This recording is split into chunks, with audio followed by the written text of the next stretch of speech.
Navoiy viloyati ko'zi ojizlari maxsus kutubxonasida yilning eng faol kutubxonachisi respublika ko'rik-tanlovining viloyat bosqichi bo'lib o'tdi. Unda ishtirok etgan muxbirimiz Setora Ediyeva tanlov jarayoni haqida ma'lumot beradi.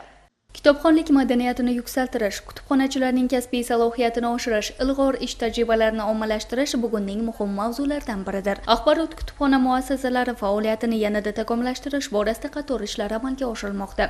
Jumladan ushbu ko'rik-tanlov ham ayni shu ezgu g'oyalar asosida tashkil etilgan bo'lib, unda shahar va tumanlardagi ko'zi ojizlar maxsus kutubxonalarining mutaxassislari ishtirok etishdi. Yilning eng faol kutubxonasi ko'rik-tanlovi O'zbekiston Respublikasi Prezidentining 2017-yil 13-sentyabrdagi qaroriga muvofiq o'tkazilmoqda. Kitob mahsulotlarini chop etish va tarqatish tizimini rivojlantirish, uni takomillashtirish hamda kitobxonlik madaniyatini oshirish maqsadida bugungi ko'rik-tanlovimiz o'tkazilmoqda.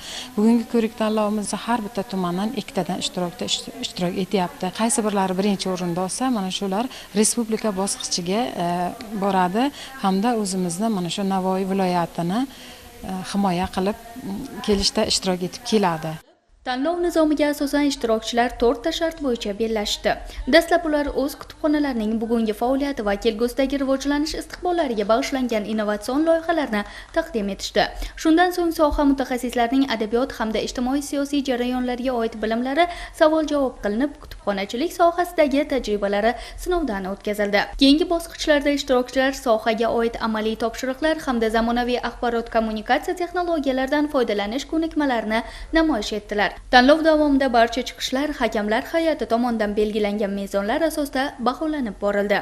Ishtirok etishimizdan maqsad tajriba almashamiz va xudo xolasa mana bu kelajakdagi bizani o'sha innovatsion kutubxonamiz qanaqa bo'lishlarini, qanaqa mana bu ko'zi ojizlarimizga qanaqa sharoitlar yaratilishi va bu ko'zi ojizlarimizda talab va istaklariga qarab, ularga barcha sharoitlarni yaratish, ularga mana bu brail alifbolarini ko'proq yetkazib berish. Shunday vaqt to'g'ri kelib qoladiki, o'sha kitobxonamizga biz brail alifbolarini yetkazib bera olmay qolamiz. O'shanda biz xohlardikki, ularni talablaridan kelib chiqib, mana shu adabiyotlardan, audio disklardan, audio kitoblarni ko'proq yo'lga qo'yib, ularni talab va istaklarini qarab xizmat ko'rsatish maqsadimiz. Yakuniy natijalarga ko'ra eng yuqori ko'rsatkichlarni qayd etgan ishtirokchilar g'olib deb topilib, diplom va esdalik sovg'alari bilan taqdirlandi.